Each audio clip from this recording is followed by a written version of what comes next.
ओम नमः शिवाय। भारत माता शिव शक्ति अवतार सत्य गीता मुरली। ओम पिताश्री शिव बाबा के मने आछे आजकेर तारीख 10 फेब्रुआरी 2026 प्रातः class revise date hello 23 September 1968। ओम नमः शिवाय। आज परम पूज्य परमपिता परमात्मा शिव बाबा बोलছেন रमता जोगी बाচ্চারা। হ্যাঁ বাবা, বাবা ছাড়া এই 84 চক্র কেউ বোঝাতে পারে না, কিন্তু জ্ঞান তো কমন সাধারণ ব্যাপার। বাকি ইয়াদের যাত্রাই হলো মুখ্য। অন্তিম সময়ে যেন এক বাবা ছাড়া আর কেউ মনে না আসে। যদিও মায়া অপোজিশন বা বিরোধিতা করে, কিন্তু মুখ্য কথা হলো স্মরণ করা। চলতে ফিরতে কাজকর্ম করতে বাবাকে স্মরণ করতে থাকো। ওম নমঃ শিবায়। রুহানি বাচ্চাদের প্রতি রুহানি বাবা বসে বোঝাচ্ছেন, এই যে 84 চক্রের জ্ঞান বোঝানো হয়, এটা তো একটা নলেজ তো তোমরা বাচ্চারা জন্ম জন্মান্তর পড়েছ আর ধারণ করে এসেছ। ওটা তো একদমই সহজ, এটা কোনো নতুন কথা নয়।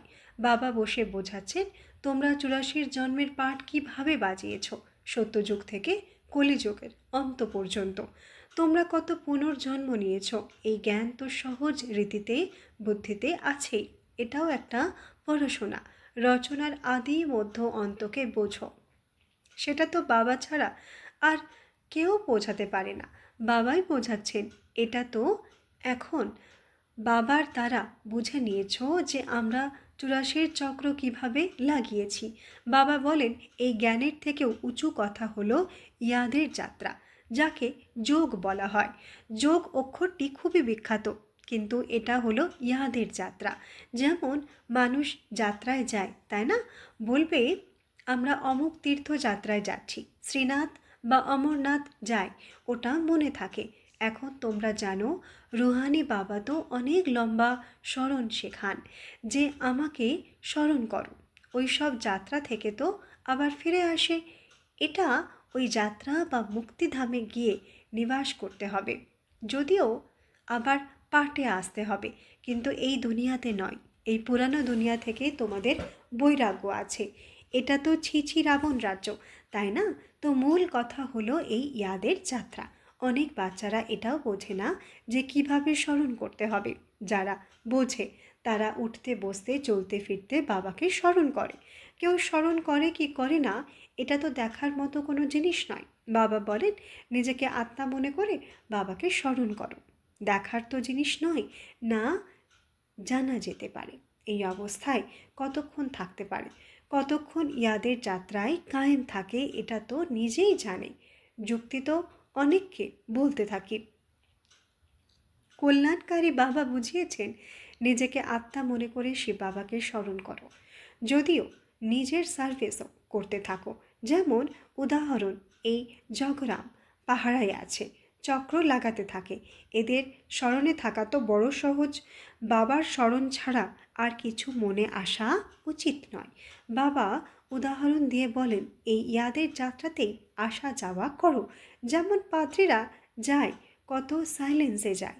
তো তোমাদের বাচ্চাদেরও বড় প্রেমের সাথে বাবাকে আর বাড়িকে স্মরণ করতে হবে। এই গন্তব্য বড় ভারী। ভক্তরাও এই পুরুষার্থী করতে থাকে, কিন্তু তাদের এটা জানা নেই যে আমাদের ফিরে যেতে হবে। তারা তো মনে করে যখন কলিযুগ পুরো হবে তখন যাব। তাদের এইভাবে শেখানোর মতো তো কেউ নেই। তোমাদের বাচ্চাদের তো শেখানো হয়, যেমন পাহারা দাও তো একান্তে, যত বাবাকে স্মরণ করবে তত ভালো। স্মরণেই পাপ কাটে, জন্ম জন্মান্তরের পাপ মাথায় আছে না? যারা প্রথমে শতপ্রধান হয়, রাবণ রাজ্য প্রথমে তারাই যায়। তো তাদেরই আবার সব থেকে বেশি ইয়াদের যাত্রায় থাকতে হবে। কল্পকল্পের কথা, তাই না? তো এদের ইয়াদের যাত্রায় থাকার খুব ভালো চান্স আছে। এখানে তো অনেক লড়াই ঝগড়ার কথাই নেই। আসা যাওয়া বা বসে এক পন্থ দুই কাজ। পাহারাও দাও, বাবাকে স্মরণও করো। কর্ম করতে করতে বাবাকে স্মরণ করতে থাকো। পাহারাদারদের তো সব থেকে বেশি ফায়দা আছে। দিন হোক বা রাত হোক, যারা পাহারা দেয় তাদের জন্য অনেক ফায়দা আছে যদি এই স্মরণে থাকার অভ্যাস হয়ে যায়। তো বাবা এই সার্ভিস তো খুব ভালো দিয়েছেন।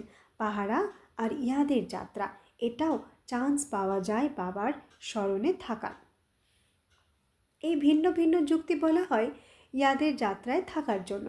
এখানে তোমরা যত ইয়াদের যাত্রায় থাকতে পারবে তত বাইরের ধান্দা বা ব্যবসা ইত্যাদিতে পারবে না।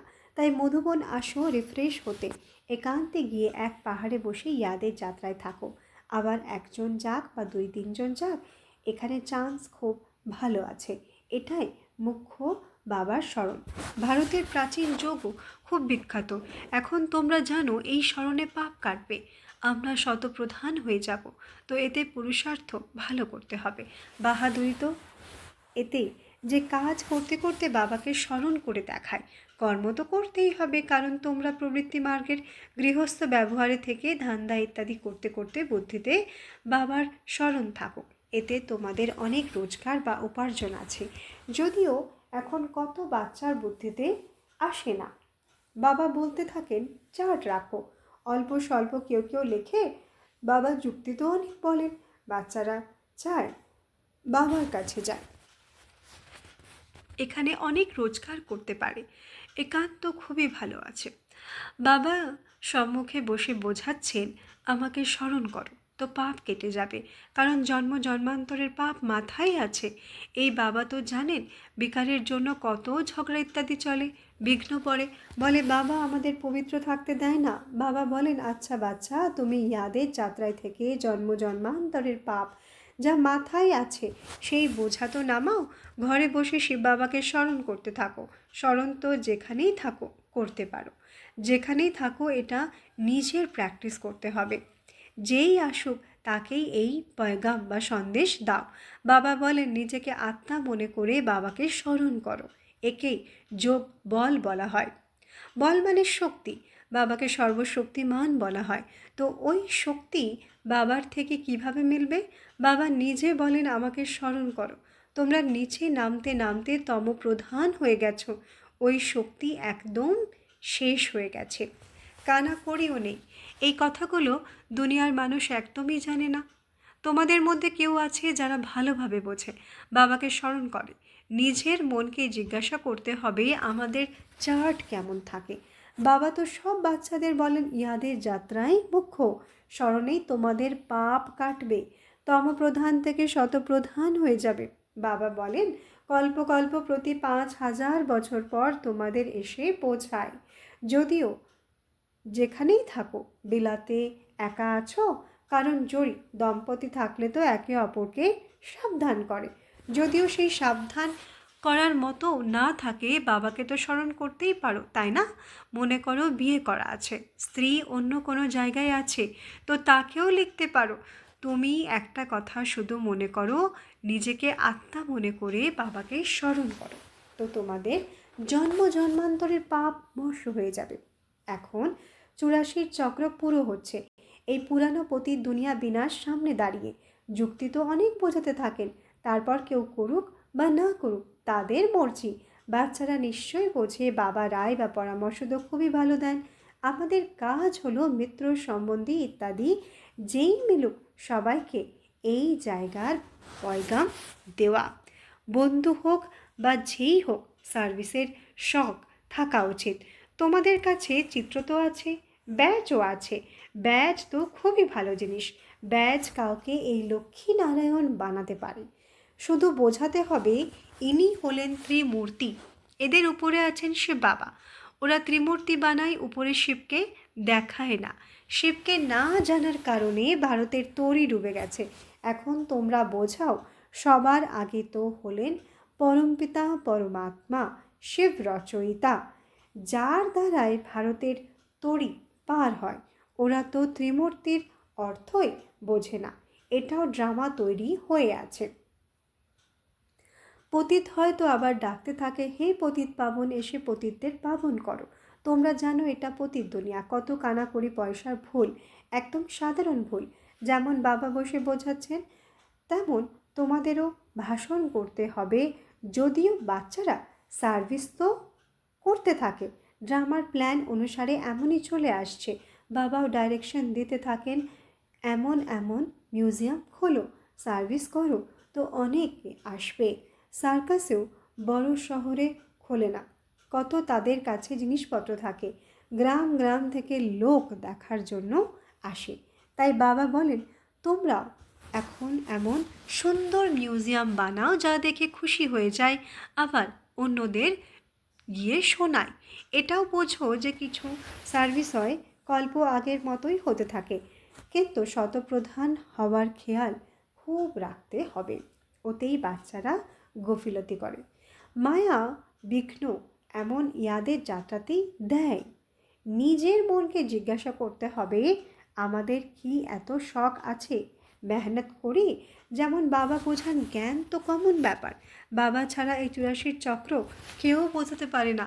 বাকি ইয়াদের যাত্রায় মুখ্য, অন্তিম সময়ে যেন কেউ মনে না আসে এক বাবা ছাড়া।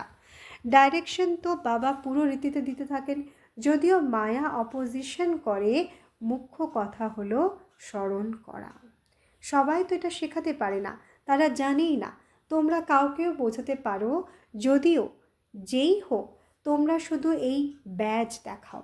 আর কারোর কাছে এমন অর্থসহ মেডেল থাকেই না। মিলিটারিকেও অনেকে মেলে, যারা ভালো কাজ করে তাদের মেডেল মেলে, রায় সাহেবের মেডেল। সবাই দেখবে এদের ভাইসরয়ের থেকে টাইটেল মিলেছে। আগে ভাইসরয় ইত্যাদি কত হতো, কুইন অ্যাপয়েন্ট করতো। এখন তাদের কাছেও কোনো পাওয়ার্স নেই। এখন কত ঝগড়া করে আছে, জঙ্গলে জলের জন্য, জমির জন্য ঝগড়া। ওখানে তো প্রচুর জমি পড়ে থাকে। আগে তো জমি খুবই সস্তা ছিল, এখন কত মহার্ঘ হয়ে গেছে। এই সময় অনেক দাম, কারণ মানুষ অনেক হয়ে গেছে না, তো তাদের জন্য নিশ্চয়ই জমিও চাই শহরে। জঙ্গলে থাকতে তো ভয় পায়, কত প্রচুর মানুষ আছে। এখন তোমরা বাচ্চারা জানো বাবা স্বর্গের স্থাপনা করছেন, এত সব খতম হয়ে বাকি কত অল্প গিয়ে থাকবে।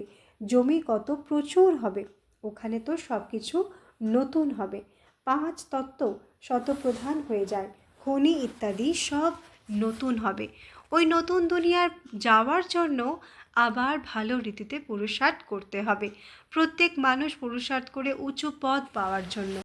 কেউ পুরো পুরুষার্থ করে না তো বোঝে না পাস হয়ে যাবে, নিজেও বোঝে আমরা ফেল হয়ে যাব, তারপর পড়াশোনা ইত্যাদি ছেড়ে কোনো চাকরিতে লেগে যায়। আজকাল তো চাকরিতেও অনেক কড়া কায়দা বের করতে থাকে, মানুষ অনেক দুঃখী। এখন বাবা তোমাদের এমন রাস্তা দেখাচ্ছেন যে 21 জন্ম দুঃখের নামও হবে না। বাবা বলেন, শুধু ইয়াদের যাত্রায় থাকো যত হতে পারে। রাতে খুব ভালো হয়, যদিও শুয়ে শুয়ে স্মরণ করো। কাউকে শুয়ে পড়লে আবার ঘুম এসে যায়। বয়স্ক হলে বেশিক্ষণ বসতে পারবে না, তো নিশ্চয়ই শুয়ে পড়বে।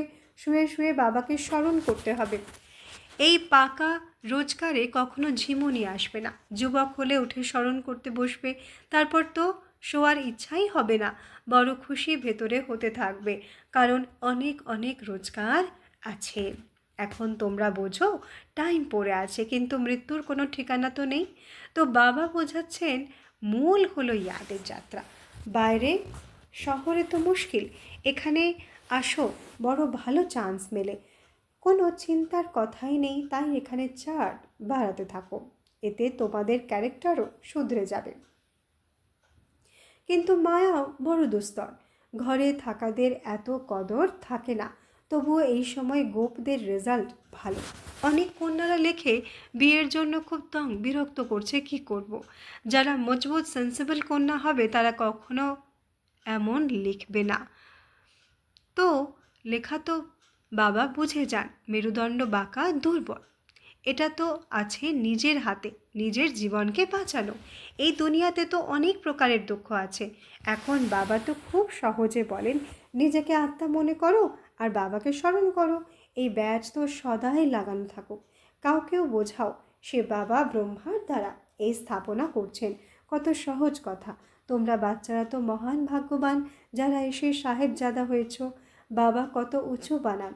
বাবা বলেন, তোমরা আমাকে কত গালি দাও, বোঝেই না, গালি দেয়। এত তমপ্রধান যে কথা জিজ্ঞাসা করো না, এর থেকে বেশি আর কি সহ্য করবেন? বলে না, বেশি তং করলে শেষ করে দেব। তো এই বাবা বসে বোঝাচ্ছেন। শাস্ত্রে তো গল্প লিখে দিয়েছে, বাবা অনেক যুক্তি সহজ বলেন। কর্ম করতে করতে স্মরণ করো, এতে অনেক অনেক ফায়দা আছে। সকালে উঠে স্মরণ করো, খুব মজা আসবে। কিন্তু এত শখ নেই। টিচার স্টুডেন্টের চাল চলন দেখে বুঝে যান এরা তো ফেল হয়ে যাবে। বাবাও বোঝেন এরা ফেল হয়ে যাবে, সেটাও কল্পান্তরের জন্য। যদিও ভাষণে তো খুব হুঁশিয়ার, প্রদর্শনী ঝট বুঝিয়ে দেয়, কিন্তু স্মরণ নেই, এতেই ফেল হয়ে যায়। ডিসরিগার্ডও, অসম্মানও খুব করে, নিজেরাই করে। সে বাবার তো ডিসরিগার্ড হয়ই না, নিজেরাই করে। এমন কেউ বলতে পারে না আমাদের ফোরসাত নেই স্মরণ করার। বাবা মানবেই না। স্নানের সময়ও স্মরণ করতে পারো, ভোজন খাওয়ার সময় বাবাকে স্মরণ করো। অনেক অনেক রোজগার আছে, শুধু ভাষণে নামি দামি যোগ নেই। ওই অহংকারও ফেলে দেয়। আচ্ছা, মিঠে মিঠে সিকিলাধে রুহানি বাচ্চাদের প্রতি রুহানি বাবা ও দাদার ইয়াদ প্যার গুড মর্নিং। রুহানি বাচ্চাদের রুহানি বাবাকে নমস্তে। বরদান, ফুল কাস্ট ব্রাহ্মণ ভব। ব্যাখ্যা, নিজের পুরুষার্থে আর সেবায় সদা বৃদ্ধি হতে থাকুক। তার সহজ বিধি কোনটি? বৃদ্ধির সহজ সাধন হল অমৃতবেলা থেকে নিয়ে বিধিপূর্বক চলা, তবে জীবন বৃদ্ধি পাবে। যে কোনো কার্য সফল তখন হয় যখন বিধি অনুযায়ী করা হয়। ব্রাহ্মণ অর্থাৎ বিধিপূর্বক জীবন। যদি কোনো কথাতে নিজের পুরুষার্থে বা সেবায় বৃদ্ধি না হয়, তবে নিশ্চয়ই কোনো বিধির কমতি আছে। তা চেক করো যে অমৃতবেলা থেকে নিয়ে রাত পর্যন্ত মনসা বাচা কর্মণা যা সম্পর্ক বিধিপূর্বক ছিল, অর্থাৎ বৃদ্ধি হয়েছে, তখন বলবে ফুল কাস্ট ব্রাহ্মণ। আচ্ছা, ওম নমঃ শিবায়।